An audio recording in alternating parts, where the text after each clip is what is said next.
الرحمن الرحیم۔ السلام علیکم۔ وعلیکم السلام۔ آج آپ کا پارہ مجھے بہت ہائی معلوم ہوتا ہے، خصوصاً کل جو اسحاق ڈار صاحب نے جس طرح کا ایٹم بم پھینکا ہے تو ہر کوئی تشویش میں مبتلا ہے، لیکن آپ تو کوئی الگ سے آپ کو غصہ ہے اسحاق ڈار کے حوالے کیونکہ نا ہمارے اوپر دوہری ذمہ داری بھی تھی، ہم نے تو بڑا ان کے وہ کیا ہوا ہے جی، تعریف اور سارا کچھ ہاں تو، لیکن غصہ اس لیے نہیں ہے بھئی یہ کام ہونا نہیں، ہمیں غصہ یہ ہے بھئی جنہوں نے ہمارے ساتھ ظلم کیا، جن کی وجہ سے یہ بربادی آئی، ان کے خلاف کوئی ایکشن نہیں ہے جی، بس وہ مشکل فیصلے ہیں جی، وہ عوام نے نہیں، یہ بھی تو انہی کا قصور ہے نا، تو یہ مشکل فیصلے تو آئیں گے۔ نہیں، مشکل فیصلے آئیں گے، ذرا ایک مشکل فیصلہ کر کے سیاسی بھی ایک مشکل فیصلہ کرے نا۔ اچھا، پھر اس میں بھی آپ جو کہتے ہیں نا کہ سیاسی مشکل فیصلہ، پھر اس میں بھی شور اٹھنا شروع ہو جاتا ہے کہ اس سے کہاں مہنگائی کم ہوگی۔ اچھا، پھر صحافی شور میں جانا شروع کر دیتے ہیں کہ بھی یہ مزید انتشار کی طرف بڑھنے کا مطلب ہے کہ اس سے اندیشہ ہے، تو جب اس طرح کی چیزیں آئیں گی تو پھر وہ مشکل فیصلے کہاں ہو سکیں گے؟ نہیں، میں آپ کو نا نہیں، یہ تو اس وقت نہیں، یہ تو آپ مانتے ہیں نا کہ اب گزشتہ گورنمنٹ میں جو وہ ہوئے ہیں معاہدات ہوئے ہیں، معاشی معاہدات ہوئے ہیں IMF کے ساتھ، یہ اسی کا نتیجہ ہے۔ اچھا، اگر یہی اقدام 4 مہینے پہلے ہو جاتے جس طرح مفتی اسماعیل صاحب کہہ رہے تھے، اول تو نا سیدھی سی بات ہے کہ ہم IMF کے حق میں تو نہیں ہیں، کوئی یہ سمجھے سننے والا کہ ہم کہتے ہیں واقعہ IMF ہے، وہ تو ایک آپ کو سود پر دے رہا ہے، تو سود کی انجام، سود کی انتہا تو ہے ہی مفلسی اور غربت، چاہے بظاہر جتنا بھی آپ کو پیسہ نظر آ رہا ہے، آپ بالفرض ایک آدمی سود لینے والا ہے تو بظاہر تو اس کا پیسہ بڑھ رہا ہوتا ہے، لیکن انجام اس کا مفلسی ہی ہے۔ اچھا، اس سے ہٹ کے لیکن جو بعض چیزیں اس وقت آپ کو اگر ان چیزوں سے نکلنا ہے تو آپ کو پھر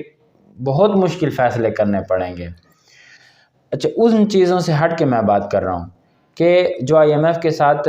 معاہدات ہوئے ہیں، اب یہ نتیجہ تو اسی طرح ہے نا۔ اب 4 مہینے پہلے اگر اسحاق ڈار پھر قیمتیں بڑھاتا اور IMF کے اس پلان پر عمل درآمد کرتا تو تب بھی اسی طرح شور مچنا تھا، تو وہ تجربہ کر کے دیکھ لیا، اب وہ ناکام ہوئے تو مجبوراً پھر اس طرف جانا پڑ رہا ہے۔ مسئلہ پتہ کیا ہے کہ سمجھ ان کو کوئی نہیں آ رہی، یہ وہی پیاز بھی کھائے جا رہے ہیں، جوتے بھی کھا رہے ہیں۔ اب IMF پہلے یہ ہوتا تھا، IMF آپ کو پلان دیتا تھا، ساتھ میں آپ کو فنڈ بھی ریلیز کرتا تھا، پھر آپ نے اس پلان کے اوپر وہ کرا، پھر آپ کی ہاف جو انسٹالمنٹ ہوتی تھی دوبارہ کیس۔ اب پتہ ہے کیا ڈرامہ ہو رہا ہے؟ IMF کے ساتھ آپ کی ڈیل ہوتی ہے $6 ارب کی، یہ جب ریسنٹ جب انہوں نے قیمتیں بڑھائی تھیں، جب مفتی اسماعیل صاحب تھے، $6 ارب کی ہوئی تھی۔ جب ایک پلان بن گیا، فریم ورک، وہی چلو میں مان لیتا ہوں بھی خان صاحب والا ہی اپلائی ہونا تھا وہ، پھر اس کے بعد مفتی اسماعیل صاحب نے ڈیل کی، انہوں نے آ کے اپلائی کیا، پھر اسحاق ڈار صاحب آتے ہیں، پھر اسحاق ڈار صاحب مذاکرات کرتے ہیں، مطلب ہمیں کہے کہ جی IMF سے مذاکرات فائنل ہو گئے۔ نہیں، جب پہلے IMF کا جو پلان تھا انہوں نے اس کے مطابق کام کیا تو کس جاری نہیں ہوئی؟ نہیں، وہی نا، دیکھیں مطلب مفتی اسماعیل صاحب نے وہ اقدامات کر دیے لیکن IMF نے پیسے نہیں دیے تھے۔ اس کی کیا وجہ ہے؟ وہی تھانے دار ہے وہ۔ میں اسی بات بتا رہا تھا کہ یہ کیا کر رہے ہیں کہ عوام کی چمڑی تو ادھیڑ لی IMF کے کہنے پہ، IMF نے تو ٹکا نہیں دیا تھا۔ پھر اسحاق ڈار صاحب ہے، انہوں نے آ کے معاہدہ کیا، پھر قسط جاری ہوتی ہے پچھلے اس میں، لیکن جب معاہدہ ایک چیز کا ایک ٹائم میں $6 ارب کا ہے، 5 کا ہے، $3 ارب کا ہے، تو وہ دوبارہ 2 مہینے بعد پھر کیسے معاہدہ پھر دوبارہ چینج ہو رہا ہے؟ ابھی یہ کہہ رہے ہیں جی پھر دوبارہ سے وزٹ ہو رہا ہے، ابھی وہ آیا نہیں ہے IMF کا وقت، اس نے پاکستان ابھی آنا ہے، یہ پری کنڈیشنز ہیں۔ آپ اگلے مرحلے کے لیے وہ مزید پھر ابھی تو آپ کو مطلب جب ابھی تو بات چیت بھی نہیں ہوئی، ابھی تو ڈیلیگیشن ورچوئل بیٹھے ہیں آن لائن، وہاں جو باتیں انہوں نے رکھی انہوں نے کر دی، اب وہ خود منہ سے بھی کہہ رہے ہیں کہ جی ہم نے IMF کے کہنے پہ یہ کیا ہے۔ پھر IMF جب آپ کے ساتھ ٹیبل پہ بیٹھے گا تو کیا لگتا ہے وہ آپ کو رعایتیں دے گا یا آپ کو مزید گردن پکڑے گا؟ تو جب وہ کہتے ہیں نا پیاسے کے سامنے جب گلاس رکھ دیں گے، اس میں پھر ایک اور چیز بھی ہے نا کہ اب میرے خیال میں ڈار صاحب یہ ٹرائی کرتے رہے کہ IMF کے بغیر بھی ہمارا گزارا چل جائے، یہ ارد گرد کے ممالک سے، دوست ممالک ہیں، اسلامی ممالک ہیں، جو بھی ہیں، لیکن جب انہوں نے بھی شرائط رکھ دی تو آپ کے پاس اور کیا راستہ تھا؟ دیکھیں اب یہ چیز، اب آپ کو 9.5 ماہ ہو گئے ہیں موجودہ سیٹ اپ سنبھالے ہوئے، آپ کو نظر نہیں آ گیا آپ کے ساتھ ممالک کے وہی بات نا، آپ نے 2 چیزیں تھیں نا، اگر آپ نے دوست ممالک کے ساتھ ٹرائی کرنا تھا، جنہوں نے دوست ممالک کو بد اعتمادی میں ڈالا تھا تو ان کے خلاف ایکشن لیتے، دوست ممالک کو آپ باور کراتے کہ جو زیادتیاں ہوئی ہیں ہم نے ان کا ازالہ کیا ہے۔ تو ابھی آپ نے دیکھ لیا کہ جب ایکشن شروع کرتے ہیں تو پھر کیا یہاں پر مسئلہ شروع ہو جاتا ہے؟ یہ مشکل فیصلہ ہے، یہ جو بہادر سیاسی قوت آ کے کرے گی نا۔ اچھا، پھر یہاں پر ایک اور چیز آ جاتی ہے کہ ابتداً پھر وہی اعتراض کہ جب آپ کے ساتھ اسٹیبلشمنٹ نہیں ہے، حقیقتاً آپ ملک کے معاملات نہیں چلا سکتے، سیدھی سی بات ہے۔ اب یہاں پر اگر آپ اسٹیبلشمنٹ کو اپنے ساتھ انرول کرتے ہیں، پھر جی وہی لوگ شروع ہو جاتے ہیں جو ایک اینٹی اسٹیبلشمنٹ ذہن رکھتے ہیں، وہ کہتے ہیں کہ پہلے آپ اسٹیبلشمنٹ کے خلاف بولتے رہیں، کہتے ہیں سیاست میں ان کا عمل دخل نہیں ہونی چاہیے، آج پھر آپ خود ان کو لے کر آ رہے ہیں، پھر یہ والا مسئلہ شروع ہو جاتا ہے۔ دیکھیں نا، میں یہ تو نہیں کہہ رہا کہ آپ نے اسٹیبلشمنٹ کو ساتھ لانا ہے، میں تو یہ کہہ رہا ہوں کہ آپ ان کو، جنہوں نے پہلے کیا، ایک دفعہ قریب کے ماضی کو پکڑیں۔ ابھی آپ دیکھیں ان کا بیانیہ دیکھیں، جب یہ مریم نواز لندن سے ابھی رخصت نہیں ہوتی اور نواز شریف صاحب ایک پریس ٹاک کرتے ہیں تو اس کے اندر وہ نام لیتے ہیں کہ یہ مجرم ہیں اور سارا۔ اب یہی اندازہ لگایا جا رہا تھا کہ جیسے ہی مریم پاکستان ان ہوگی تو وہ لوگ سابقہ ہو چکے ہیں تو اس بیانیے کو یہ پبلک کے سامنے رکھے گی اور اسی کے اوپر ہی۔ لیکن مریم صاحب نے آ کے کہا حیران کن بات کہ انہوں نے کہا جی ہم تو نہیں کریں گے، قدرت کا قانون ان کو سزا دے گا۔ بات انہوں نے وہی کہ اللہ پہ ڈال دی۔ بھئی اللہ نے جو آپ لوگوں کو اختیارات تفویض کی ہے نا، وہ اب اگر اللہ نہیں کرنی ہے پھر چھوڑ دیں حکومتیں، سارا نظام چھوڑ دیں، پھر رہنے دیں، جیسا فرشتوں کے ذریعے پروگرام چلے گا۔ آپ وہاں جب لندن کھڑے ہیں تو آپ کچھ نام لے رہے ہیں، کچھ آپ ایک گائیڈ لائن سیٹ کرنا چاہ رہے ہیں، لیکن یہاں آ کے آپ بتا رہے ہیں کہ جی نہیں، ہم وہی سیاست کریں گے، بس ہلکا پھلکا خان کو ٹچ دیتے رہیں گے، باقی جس نے جو کچھ کیا مٹی پاؤ۔ اب اس ٹائم جو صورت ہے، مٹی بھی پائیں پھر بھی میں کہتا ہوں کام ٹھیک ہے، مٹی پائیں بھی تو کام ٹھیک ہے، لیکن دوبارہ کپڑا اٹھا کے بوٹ صاف کرنے نہ لگ جائیں تو وہی ہو رہا ہے، یہ نہ ہو، یہ تو کریں گے۔ یہ تو اب جو صورتحال مطلب جس طرح لگ رہی ہے نا مجھے، اچھا ایک مریم نواز کی اس پہ آپ نے دیکھا کہ انہوں نے ایک تو بیانیہ نہیں دیا،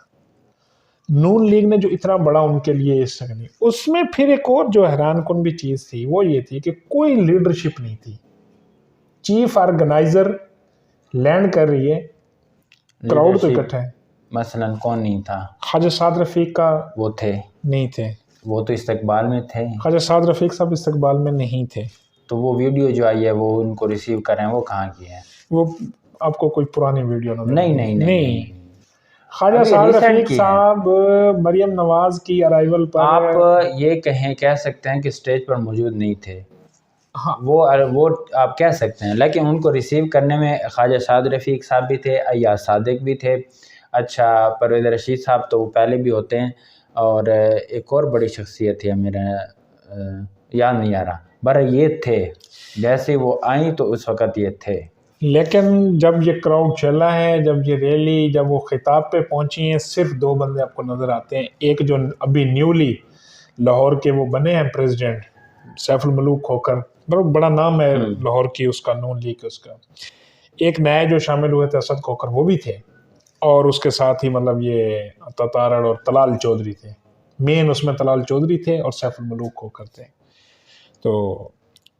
بہرحال مریم نواز نے آتے ہی، جو مریم نواز کو میرے خیال میں کھٹکا لگا نا جس کی وجہ سے انہوں نے بیانیہ نہیں دیا، وہ تھا شاید خاقان عباسی اور پارٹی کی گروپنگ، ریالٹی میں پھر ان کو فیل ہو گیا۔ اب وہی کہ اب جب یہ چیزیں نہیں ہوں گی، جب آپ یہ کہہ رہے ہیں جی سزا قدرت دے گی،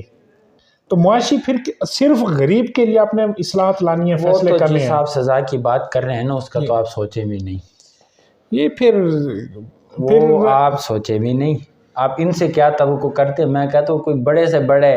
محب وطن سے بھی آپ یہ توقع نہ کریں کہ وہ سزا ملے گی، آپ ان سے توقع تو چھوڑ دیں،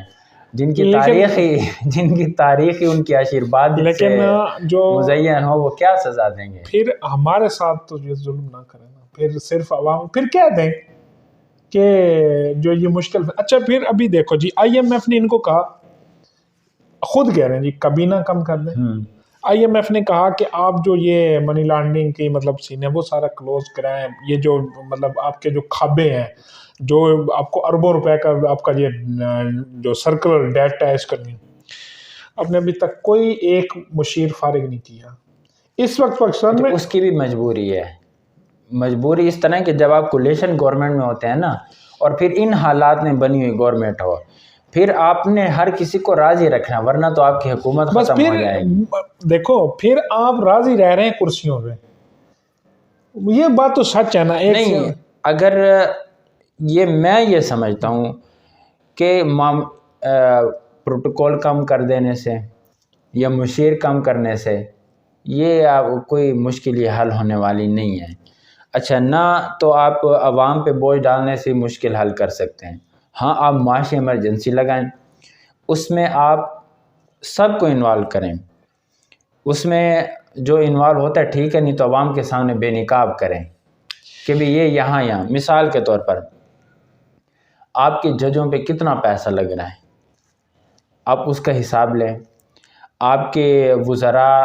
مطلب جب آپ معاشی ایمرجنسی لائیں گے نا، پھر سب کو ایک ہی کٹہرے میں لانا ہوگا نا، کہ آپ کا وزراء جو بیٹھے ہوئے ہیں وہ چھوڑیں، جو آپ کے سابقہ پرائم منسٹر ہے وہ کہاں سے اور کیوں ان کے پروٹوکول پہ اتنے پیسے لگ رہے ہیں. اچھا، پھر آپ بیوروکریسی کو پکڑیں کہ آپ کا ایک AC، آپ کے دفتر میں بیٹھا ہوا ایک کلرک، وہ لاکھوں روپے آپ کا گھپلے کر رہا ہے، جو آ رہے ہیں پتہ نہیں ہے لاکھ روپے کہاں ہیں. ابھی میں ایک پوسٹ پڑھ رہا تھا کہ موٹر وے پہ 1 لاکھ گاڑی روزانہ M2 پہ گزرتی ہے. اچھا، اس کا اتنا ریونیو بنتا ہے، اربوں روپے کا منتھلی بنتا ہے، وہ کہاں جاتا ہے پتہ نہیں ہے. ٹھیک ہے، وہ ملکی معاملات ہوتے ہیں کہ آپ نے سیلریاں دینی ہیں وغیرہ، جو بھی سسٹم ہوتا ہے، لیکن جب آپ معاشی ایمرجنسی لگائیں تو پھر اس طرح ہر کسی کو اس میں ڈالیں، اور عوامی سطح پر ایک متوسط طبقہ جتنا کماتا ہے اتنی آپ اس کو تنخواہ دیں. دیکھیں، اب میں یہ نہیں کہتا کہ اگر آپ کے پاس 80 وزیر ہے، اگر آپ 40 نکال دیتے ہیں تو اس سے کوئی ملک، لیکن آپ کا فیس سامنے آ جاتا ہے، لوگوں کا جو لوگ دیکھ رہے ہیں نا. اب آپ فیس سامنے والی بات کرنے ہیں نا، تو ایک شخص نے اسی طرح تو لوگوں کو دھوکے میں رکھا ہے کہ بس کچھ نہیں کھلانا، چائے اور بسکٹ پر آنے والے مہمان کو راضی کرنا ہے، اور باقی وہ اندر سے پورے گھپلے ہوتے رہے ہیں. میں ویسے بات کر رہا ہوں کہ عوام کو تو اس طرح بیوقوف بنایا گیا ہے نا. اب عوام کے سامنے آپ نے، اگر میں دیکھتا ہوں اب میں 35 روپے اپنے پیٹرول بڑھائے، اور وزیر کے ساتھ، مشیر کے ساتھ، وزیر اعظم کے ساتھ اسی طرح 35-40 گاڑیاں چل رہی ہیں بغیر کسی اس کے، تو میں تو غصہ نہیں، میں تو کروں گا، میں تو بد دعائیں دوں گا کہ تباہ و برباد ہوں. یہ کیا مطلب صرف ہمارے ساتھ ہی انہوں نے کرنا ہے جی. مشیروں کی چاہے سیلری نہ ہو، لیکن جب وہ کسی آفس میں جا کے بیٹھتے پورا نظام ان کے ہے. آپ یہ صرف نہ دیکھیں کہ ان کو 3 لاکھ 4 لاکھ نہیں، پھر اچھا یہ تو ایک ہے، یہ تو اللہ کے ایک عذاب ہے. اگر بالفرض IMF کہتا ہے ٹھیک ہے، IMF جاری کر دیتا ہے قسط، پھر کچھ ہے کہ امید کہ کچھ نہ کچھ سنبھال آئے گا، یعنی اس کے بعد بھی پھر اسی طرح چلتا رہے گا، یہ کچھ نہ کچھ سنبھالا، مثلا ڈالر نیچے آ جائے، کوئی اس طرح کا سسٹم پھر بھی کوئی توقع نہیں ہے. جو صورت دیکھو، ایک میکنزم ہوتا ہے نا، آپ کو صرف یہ انفراسٹرکچر نہیں چاہیے، پیسے نہیں چاہیے، ان پیسوں کے یوز کا جو انفراسٹرکچر وہ تو ہے ہی نہیں. آپ نے کون سی اصلاحات لائی ہیں؟ ابھی آپ کا الیکشن ہونے جا رہا ہے، یہ الیکشن آپ کو اربوں روپے کا پڑتا ہے. کیوں پڑتا ہے اربوں روپے کا؟ آپ کا ایک جو کمپین کرنے والا جو سیاسی ہے وہ ساتھ میں 500 گاڑیاں لے کے مطلب چل رہا ہوتا ہے، تو وہ معیشت میں بوجھ ہوتا ہے نا. وہ پروڈکٹیو کام میں آپ کا ایکسپینس نہیں ہے. لیکن آپ الیکشن کی بات کر رہے ہیں نا، جو امیدوار لگاتا ہے اس کی بات کر رہے ہیں جی، اس کو آپ کیسے روک سکتے ہیں؟ روک سکتے ہیں نا، آپ جب ریسٹرکٹ کر دیں گے نا. ایک آپ دنیا کا ماڈل اٹھا کے دیکھیں، کوئی وہاں اس طرح کا یہ نہیں ہوتا کہ آپ نے جی گاڑیوں. اب یہاں کیا ہوتا ہے، ہماری قوم کی، دیکھو ہم غلام تھے، جب ہم نے آزادی حاصل کی ہے، ہم غلامی سے آزادی لے کے آئے ہیں، تو اس وقت ہم نے تو یہ کلچر دیکھا، تو آج بھی ہمارے ذہنوں پہ اس نے دھاک بٹھائی ہوئی ہے. جب تک کوئی سیاستدان